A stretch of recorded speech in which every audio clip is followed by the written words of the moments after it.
Good evening. Tonight, a stern warning on the planned protests at the Lekki toll gate on Saturday.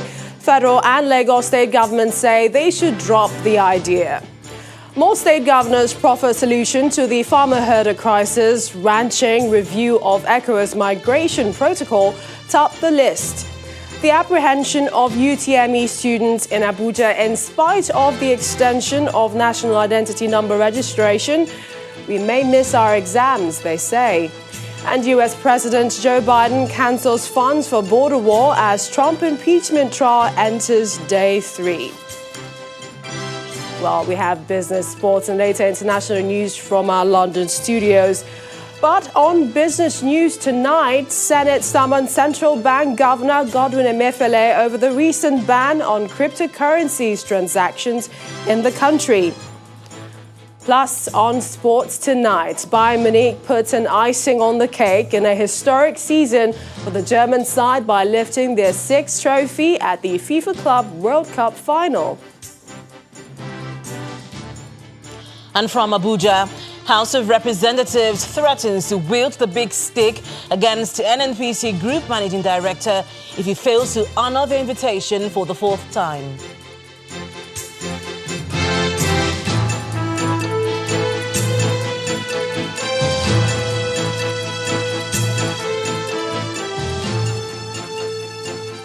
Well, it appears the Lagos state government is not taking lightly the plans by some groups to protest the takeover of the Lekki toll gate by the Lekki concession company and is warning them to desist from such act.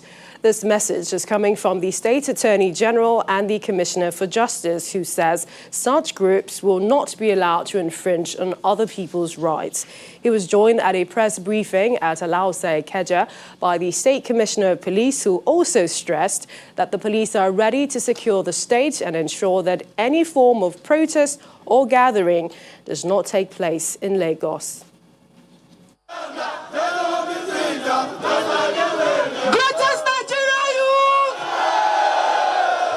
October the 20th, 2020 is a date many Nigerians will not forget in a hurry for a reason known to all. It marked the climax of the End SARS protest when soldiers opened fire on demonstrators who gathered at the Lekki Toll Plaza in Lagos to demand an end to police brutality. The outrage that trailed the shooting snowballed into violence and eventually resulted in the destruction of public and private properties in various parts of the city. To the surprise of many, different groups recently began gearing up for another round of protest following the order by the Lagos Judicial Panel investigating the Lekki incident, granting the Lekki concession company legal rights for the repossession of the toll plaza. But it appears the state government is not prepared for a repeat of the October 2020 incident. We recognize that, yes, there's a constitutional right to express your feelings, but that constitutional right does not permit you to block any road. It does not permit you to loot any building. It does not permit you to vandalize public or private property. Any individual or corporate body who incites or condones any act leading to the destruction of public and private property shall be prosecuted under the laws. No protest will be allowed in any part of the state, and the security of lives and properties of the government and the people of Lagos State is paramount and is non-negotiable.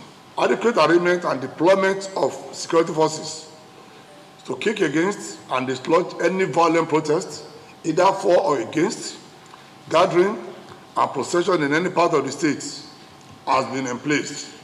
Give you outside of the story as it is. At a separate press conference, the management of the Lekki concession company also cautions against another round of demonstration that may trigger another breakdown of law and order in the state. We wish to use this medium to appeal to all well-meaning Nigerians from across the divide to reconsider this decision, which has the potential of repeating the disruption that we all suffer, and especially bringing sad memories to some people.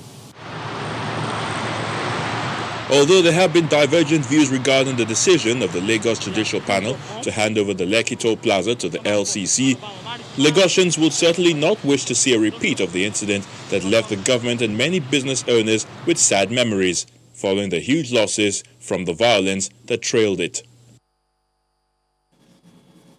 The Lagos state government's position is also being corroborated by the federal government, where it warns those planning a fresh protest in the name of Reoccupy Lekki Tollgate on Saturday that there are chances of the protest being hijacked by hoodlums.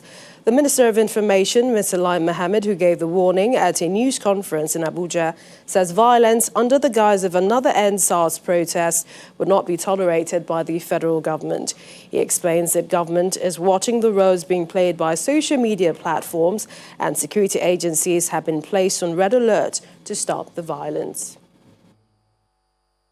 Some EndSARS proponents have given notice of their plan to return to Lagos Lekki Toll Gate. To be specific, they want to return there on Saturday, February 13th this year. The occupied Lekki Toll Gate flyers have been circulating online, with the proponents threatening that Lagos will burn again. Let me be clear. While peaceful protests are the constitutional rights of Nigerians, violent protests are not. At this time, the chances that any peaceful protest will be hijacked are very high. Based on the intelligence and disposal of the federal government, some Nigerian activists have linked up with others outside Nigeria, including subversive elements they view to destabilize the country. Any modernism to violence, the name of EndSARS, will not be tolerated this time. The security agents are ready for any eventuality. A situation in which 6 soldiers, 37 policemen were murdered in cold blood by hoodlums would not repeat itself. To other stories, the ripples generated by the herder-farmer crisis across the country is still a major concern, and the governor of Kano State, Abdullahi Ganduje, has been speaking about the security threats arising from the crisis. In an exclusive interview with our political correspondent, Seun Kimaloye, Governor Ganduje gave what he considers solutions to the security challenge by providing models like the internal grazing system, which has been in operation in Kano State for almost 2 years. In this modern economy, how do you expect somebody to be trekking with the cows from the northern part of this country to the middle belt, to the southern part of this country? So what we are saying is that there should be a consensus. How can the herdsmen continue to stay in that environment, but they should be assisted to revert to a modern system of animal husbandry. That will reduce them from encroaching people's farm, and that will reduce the problem. The issue of Ruga was misunderstood. But to me, I think whether you call it Ruga or you call it ranching, is the same thing. The issue is that you stop the herdsmen from traveling from one place to another in order to avoid the conflict between farmers and herdsmen, that is on one side, and also to improve their mode of producing their cattle.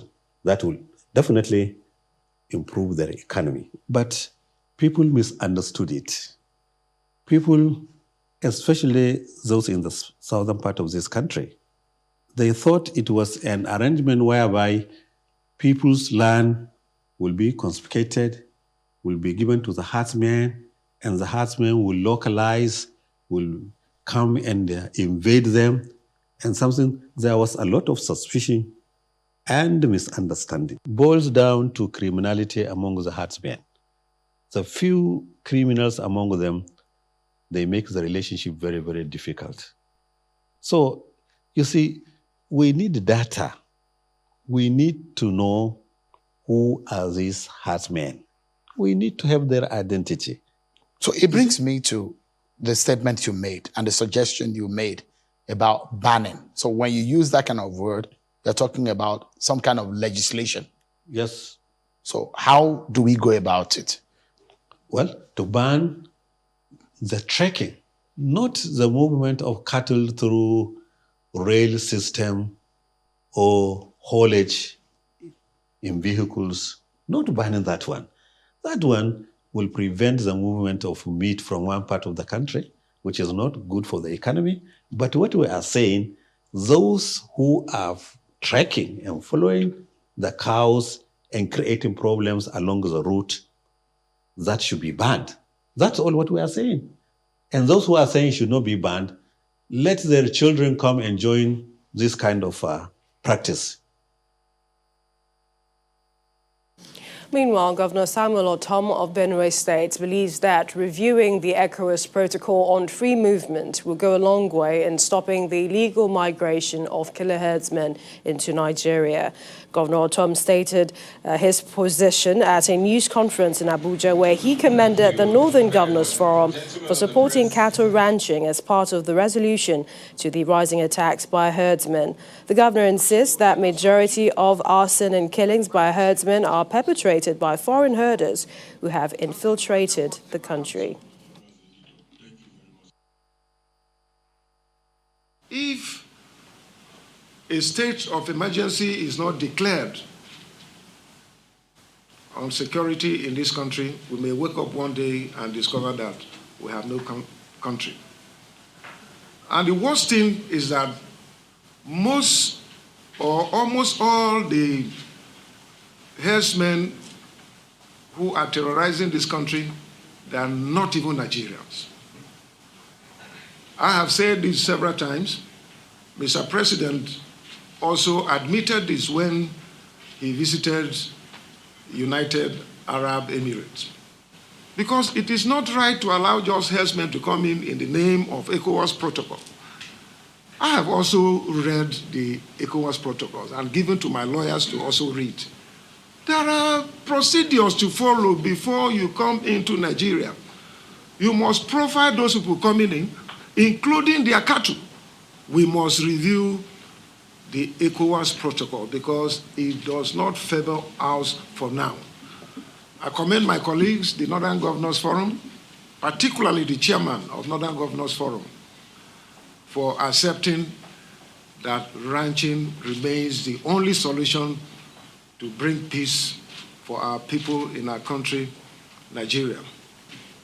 There is no other way. We cannot run away from this fact because statistics also show that in the 50s, when there was a policy on open grazing and provision for grazing areas and cattle routes and all that, what was the total population of Nigeria? Less than 40 million. In part two, after the break, we have more on the farmer-herder crisis, as the Bauchi State Governor seems not to agree with the position of some governors on the issue. Also, Edo State Governor Godwin Obaseki and the Hausa community denied viral reports of attack on the Hausa community. Do stay with us.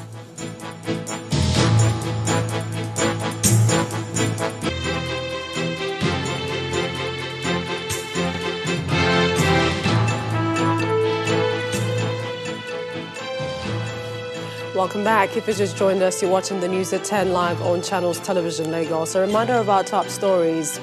A stern warning on the planned protests at the Lekki toll gate on Saturday. Federal and Lagos state governments say they should drop the idea. More state governors proffer a solution to the farmer-herder crisis. Ranching, review of ECOWAS migration protocol top list. The apprehension of UTME students in Abuja in spite of the extension of the National Identity Number registration. We may miss our exams, they're saying. And US President Joe Biden cancels funds for border war as Trump impeachment trial enters day 3.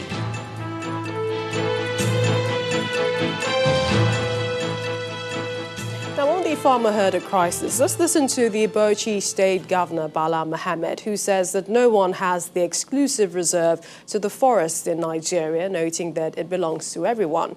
The governor equally faults some governors for inflaming ethnic tensions arising from the farmer herders crisis. He was speaking at an event on the promotion of peace and unity in Bauchi State.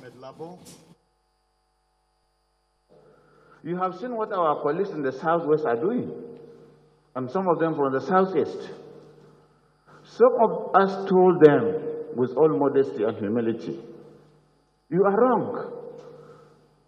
But the person that is most wrong is the governor of Benue State, my brother and my colleague, Governor Otto. He started all this. If you don't accommodate other tribes, we are also accommodating your tribes in Bauchi and other places. We have so many people working in farming in Alkaleri, farming in Tafawa Balewa, farming in Bogoro. Has anybody told them to go? We have not, because it's their own inalienable right to be there. We have Yoruba people in Bauchi for over 150 years. And now, because a Fulani man is practicing the tradition of transhumance, pastoralism, he has been exposed to the vagaries of the forest, the animals, and now the cattle rustlers who carry guns, kill him and take away his commonwealth, that is the cows. Nobody owns any forest. The forest is owned by Nigeria.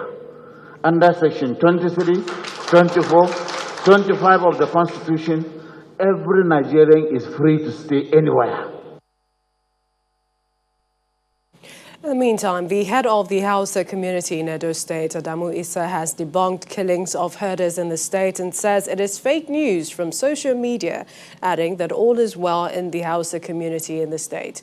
Mr. Issa, who was speaking to journalists after a meeting with Governor Godwin Obaseki at the government house in Benin City, the Edo State capital, said the Hausa community will work closely with the state government to put an end to the lingering crisis. As far as I'm concerned, as the Sarki Hausa of Benin, who is the head of all the Arewa community in Edo State, I don't have any, there is no, I've not gotten facts about these stories being spread on the social media. As far as we are concerned in Edo, Edo is a peace-loving place.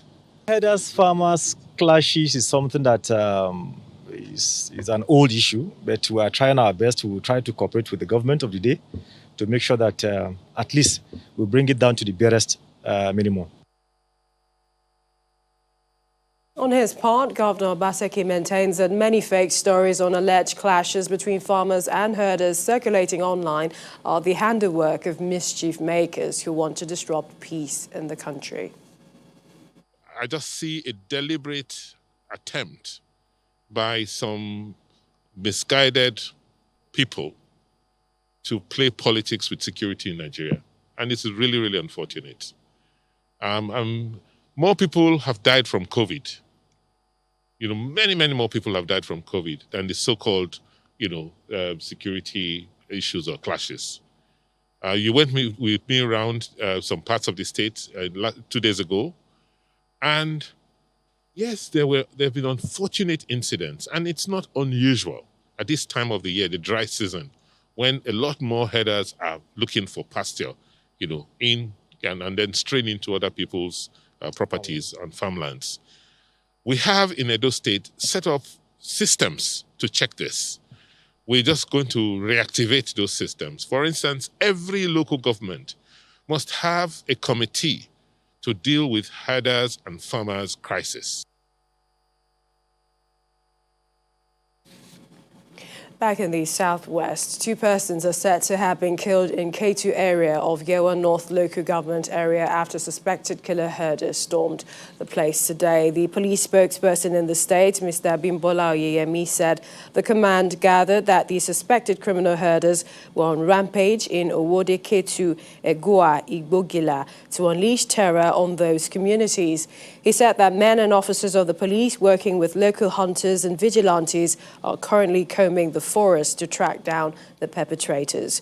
In the meantime, Governor Dapo Abiodun is warning those responsible for the violence in Owode Ketu, Egua, Igon Alade and Igbogila that his administration will not condone brigandage.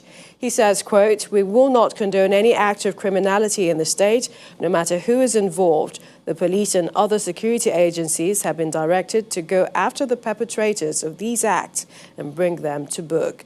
The governor had earlier set up a team to investigate and bring to book all persons involved in the herders-farmers conflict in the state.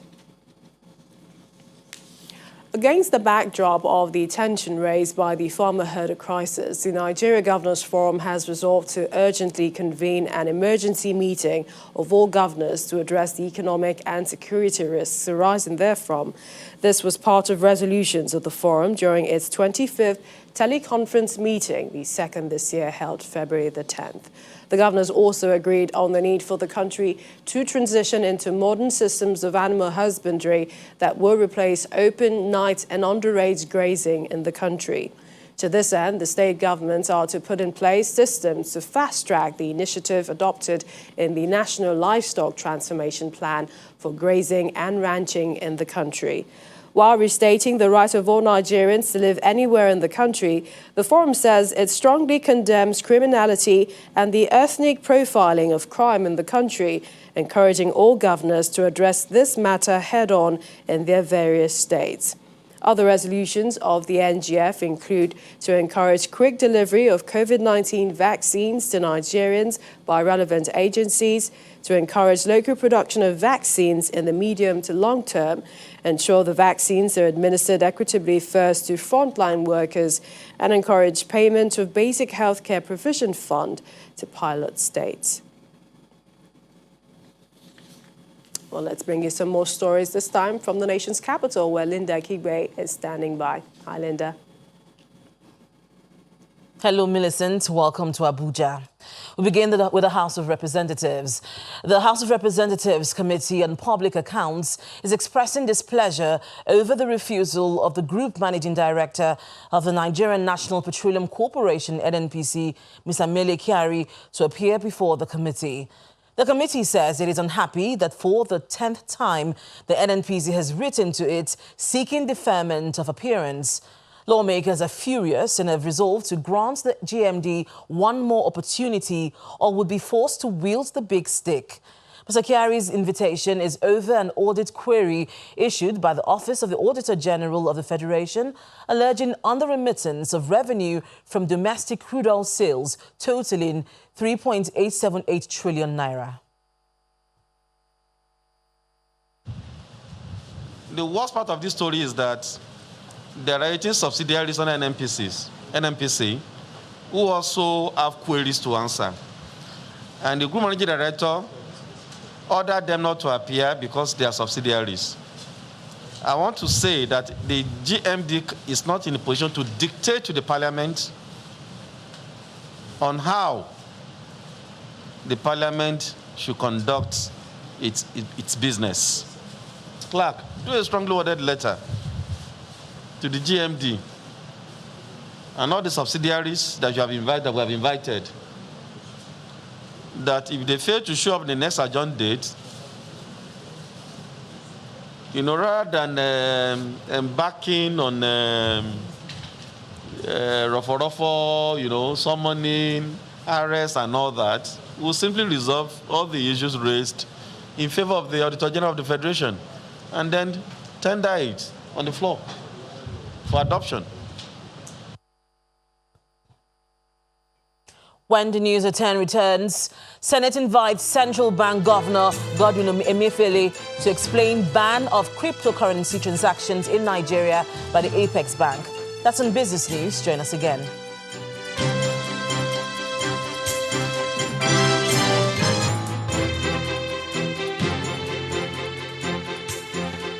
Welcome back to the news at 10, live from Abuja.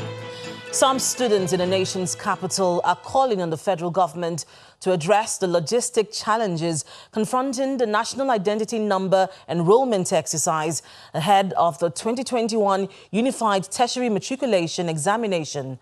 Those who spoke to Channels Television at the main enrollment center in Abuja expressed fear that they risk missing out on this year's examination. It has become a daily routine for these intending enrollees of a national identity number. The situation is further worsened as students have joined the growing list of those that want to obtain the number to enable them register for the year's Unified Tertiary Matriculation Examination. The federal government has made the use of this number a requirement for the exams. Day before yesterday, or I think Monday, we submitted the form and they gave us one little paper. There's a little paper they gave to us that we should submit it yesterday. We submitted it yesterday. They said we should come today again. We came today and they're saying we should wait again. And it's just suffocating because last year I tried registering for my national ID cards, for my JAM. I missed it, so I did not write JAM last year. And this year again, I want to still try again. The crowd is unabating as they gather around any official who emerges with a list of intending enrollees disregarding the COVID-19 protocol. We saw one giant, hefty man. He came with his wife and his 3 giant daughters. They took them inside the office. Not up to 10 minutes, they left. White men will come here, they will enter. White men will come here, they will enter. In our face, they will enter, they will go. Somebody came and said that this thing is money. That if I don't have money, I won't do it. 6 o'clock, there is some people inside. They are doing their own. Understand? They have their own candidate. Where is the rich man here? Where is the government here? I left my home since 4 o'clock. I drive down to this place. I slept inside the car. Up to now, I'm still outside. Earlier, the Minister of Communication and Digital Economy promised to address the logistics challenges confronting the exercise. The federal government is hoping that with the approval of over 200 agents to carry out the exercise, the Commission can improve on the process. The interim administrator of the Niger Delta Development Commission, NEDC, Mr. Effiong Akwa, has called for a collaboration with the United States government to produce a revised regional development master plan. He made the call when a delegation from the United States Consulate in Lagos paid him a visit at the Commission's new headquarters in Port Harcourt, Rivers State. The NEDC boss noted that the Niger Delta, as an oil-rich region, should be looking beyond its oil wealth since it has great potentials in agriculture. Welcoming the American team to his office, the NDDC's interim administrator, Mr. Akwa Effiong, congratulates the U.S. delegation on the U.S. elections. He then thanks them for their endorsement of Dr. Ngozi Okonjo-Iweala and calls for the support of its postgraduate foreign scholarship program, which he notes has been part of NDDC's manpower development. I want to say congratulations for that smooth transition that took place from one civilian government to another civilian government. Second, I want to thank American government for recently endorsing our daughter, Mrs. Ngozi Iweala, as a Director General of the World Trade Organization. I am reliably informed that she has received the endorsement of the American government, which is a big thing. Mr. Akwa went on to request the United States Consulate to establish an office in Port Harcourt, Uyo, to ease the stress on residents and people of the Niger Delta region who have to transact business with the U.S. Consulate. Speaking on health challenges, the NDDC board stated that the challenge of COVID-19 has been an eye-opener, hence the necessity of the vaccine for the people of the region. We can train the people, train and retrain medical health workers to cope with the pandemic and make available, in collaboration with Niger Delta, we won't leave it to you alone, the vaccines so that the people in the Niger Delta could be vaccinated against the pandemic. Speaking on behalf of the team, the head of the U.S. Consulate delegation, Mr. Brandon Hotspet, notes that Nigeria and the United States are close allies working together to foster bilateral relationship between both countries to improve lives, especially in the Niger Delta region, which is the reason why the U.S. will continue to work with the NDDC to strengthen collaboration on strategies to improve peace and security to facilitate the sustainable development of the Niger Delta region. Really want to work and continue to partner with you to see that the Commission lives out that mandate of being able to bring together members of the various oil-producing states to find a way to really assist and improve the lives of the people who are citizens of those oil-producing states. Afterwards, the presentation of the symbol of the United States to the interim administrator, followed by the group photograph.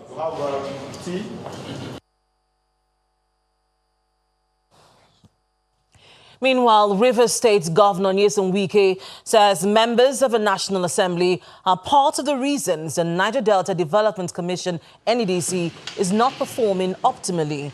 He stated this when members of the House of Representatives Committee on NEDC, led by its chairman Olubunmi Tunji-Ojo, paid him a courtesy visit at the government house in Port Harcourt. The governor says he's also not happy that the governors of the region are not allowed to perform their roles in the management of the NDDC as stipulated in the Commission's Act. Let the truth be told. What is happening in NDDC? Is it fair? People say, oh, so much money has been given to NDDC and they don't show. I agree. But who are those who are responsible to make sure that the money does not go down to the region? We have portfolio contractors from Abuja, portfolio contractors from so many states that don't allow the management to carry out the assignment, including the National Assembly, National Assembly. We must tell ourselves the truth. I'm happy with what you said here. If at all it will be carried out, you want to do this, I agree. Can you do it? Do you have the political will that the party politics will not come in?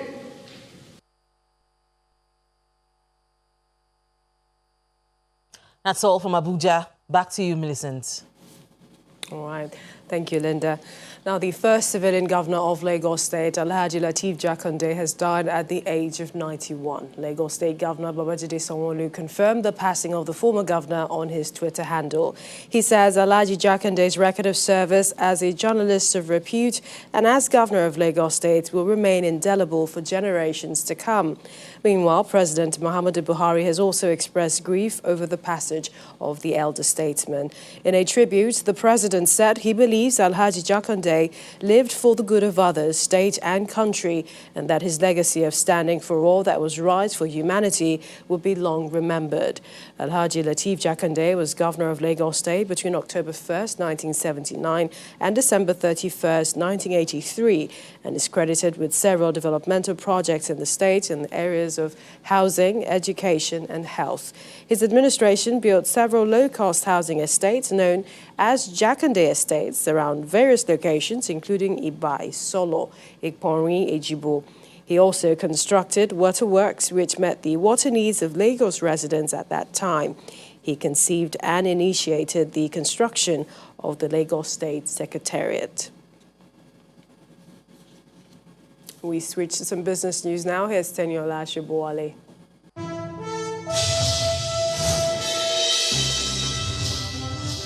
Thanks a lot, Millicent. Welcome to Business News. The Senate is inviting the Governor of the Central Bank of Nigeria, Mr. Godwin Emefiele, to brief about its decision to ban financial institutions from transacting in cryptocurrencies. The CBN Governor is to appear before the committees on banking, ICT, cybercrime and capital market, and these committees are to report back to the Senate in 2 weeks. The decision of the Senate to invite the CBN Governor is sequel to a motion by a federal lawmaker, Senator Stephanus Yang, who notes that cryptocurrency by nature is anchored on anonymity and concealment of its patrons and therefore can be used for criminal purposes. The Senate notes that the CBN has issued a directive stopping all financial institutions from transacting in cryptocurrencies. The Senate further notes that the decision of the CBN is said to have been predicated on the need to safeguard Nigeria's economy from the adverse effects of the current cryptocurrency regime, which are unregulated digital or virtual currencies that are issued by anonymous entities and secured by cryptography. The Senate, being aware that the action and directive of the CBN has attracted sharp reactions from Nigerians and has become a topical subject of national discourse. And the Senate realizes that cryptocurrency is both an opportunity and a threat. Hence, the Senate has a responsibility to ensure that the nation and citizens do not miss out on the opportunities that cryptocurrency offers, and in the same vein, mitigate and prevent likely consequential effects on the nation's economy and security.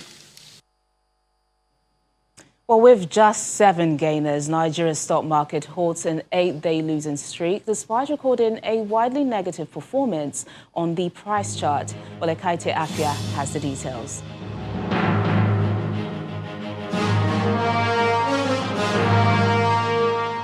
Thanks for joining us for the Stock Market Report. After an 8-day hiatus from the stock market, the bull finally resurfaced, tossing aside its rival, the bear, by a moderate impact.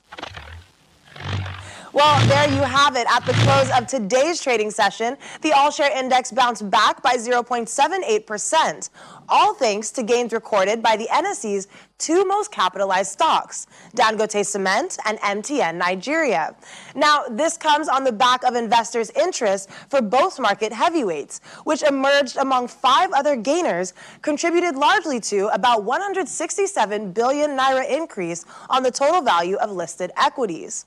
Now, the 7% or rather 15 naira loan rally on the cement giant's share price revved up its sector index by 2.56%, while the telecom giant supported the market's rebound with a 1.61% gain.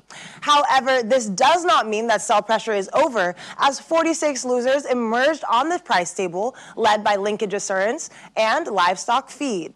The market may be positive today with a strong performance recorded on the activity chart, but let's keep our fingers crossed for the outcome in Friday's session. I'm Ekaite Afia, and that's all for the Stock Market Report. Back to you. And that's business news tonight. It's back to Millicent for the rest of the news at 10.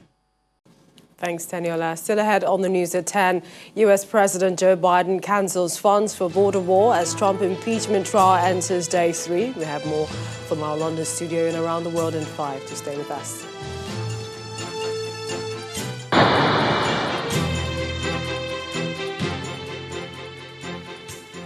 Welcome back. A Nigerian, Joel Adams, has been commissioned into the British Royal Air Force as a flying officer of an aerosystems specialist engineer. Mr. Adams, who is from Kogi State, graduated with a first-class degree in electrical engineering from the Niger Delta University, Bayelsa State. He holds a PhD in industrial systems and manufacturing engineering from the University of Cambridge after completing a master's degree in control systems from the Imperial College London. He received the Queen of England honour today for his contributions and research work. He was also made a British citizen shortly after his commissioning. U.S. House impeachment managers have been trying to show the former president incited the mob that attacked the Capitol building by using his words against him. House impeachment manager noted that confessions and regrets from participants in the riots echoed Trump's words, including "fight like hell" and "stop the steal." She said they came because he told them to. Meanwhile, President Joe Biden has rescinded the national emergency over the U.S.-Mexico border. Well, here's Simon Pusey with more international news and around the world in 5. Good evening and welcome to the Channel Studios here in London with your international news around the world in 5. US President Joe Biden has raised the issue of human rights abuses in Xinjiang during his first call with Chinese counterpart Xi Jinping. Mr. Biden also pressed Mr. Xi on trade, the clampdown in Hong Kong, and ongoing tensions with Taiwan. According to Chinese state television, Mr. Xi warned Mr. Biden bad relations would be a disaster for both countries. Tensions have soared in recent times over trade, espionage, and the pandemic. The China-US relationship is crucial to both sides and the wider world, with Beijing repeatedly calling on the new administration in Washington to improve relations which had deteriorated under Donald Trump. Joe Biden has also approved an executive order to impose sanctions on the leaders of Myanmar's coup. Aung San Suu Kyi. The measures will be focused on military leaders, their family members and businesses linked to them. Steps are also being taken to block access by the military to $1 billion of government funds held in the US. The sanctions come as a woman who was shot in the head during protests against the coup fights for her life in a hospital in the capital, Naypyidaw. Shirtless bodybuilders, ukuleles and ethnic minorities marching in traditional costume were just a few of the many colourful protests in Myanmar's largest city of Yangon on Thursday, as demonstrations against the military coup continued for a 6th consecutive day. Last week, the United States helped bring together the UN Security Council, which issued a strong statement in support of Burmese democracy. And this week, we will use our renewed engagement on the Human Rights Council to strengthen the world's commitment to human rights in Burma. The head of the Tokyo Olympics Organising Committee is set to resign after he was criticised for making inappropriate remarks about women. Yoshiro Mori was quoted as saying women talk too much and that the meetings with many female board directors would take a lot of time. The remarks sparked protests and criticism, and Mr. Mori apologised at the time but said he would not resign. However, pressure on him to step down has been increasing ever since. The former Japanese Prime Minister is expected to resign at a special committee meeting on Friday. India and China are to pull back troops from part of the disputed Himalayan border in what's seen as a breakthrough following a deadly clash in June. India's defence minister said the move to withdraw troops in Ladakh was the result of sustained talks between the nuclear-armed neighbours.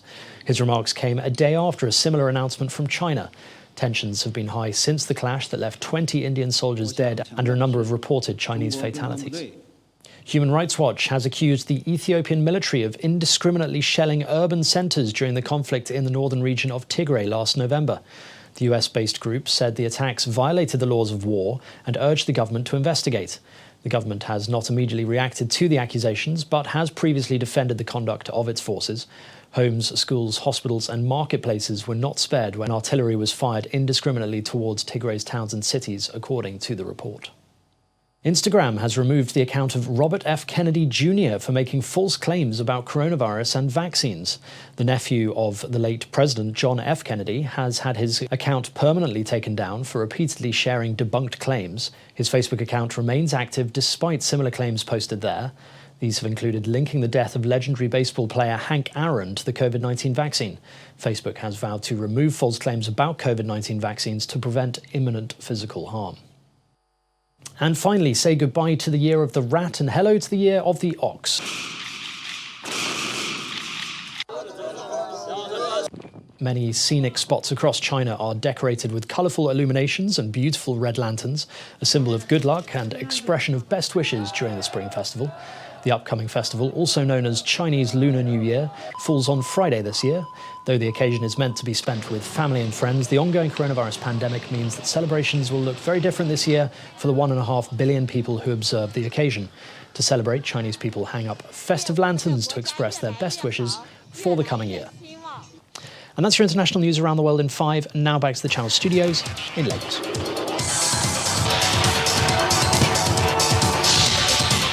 Thank you, Simon. Good evening and welcome to Sports News. A 59th minute Benjamin Pavard goal has earned dominant FC Bayern Munich a 1-0 victory over Unal at the final of the FIFA Club World Cup. It also completed a magnificent sextuple for the German side, emulating the achievements of Pep Guardiola's Barcelona in 2009-2010.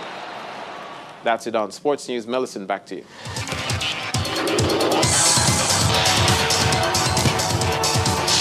Thanks, Olumide. And news just in has it that the federal government's, the senior staff universities and the non-academic staff union of universities meeting has ended in a deadlock.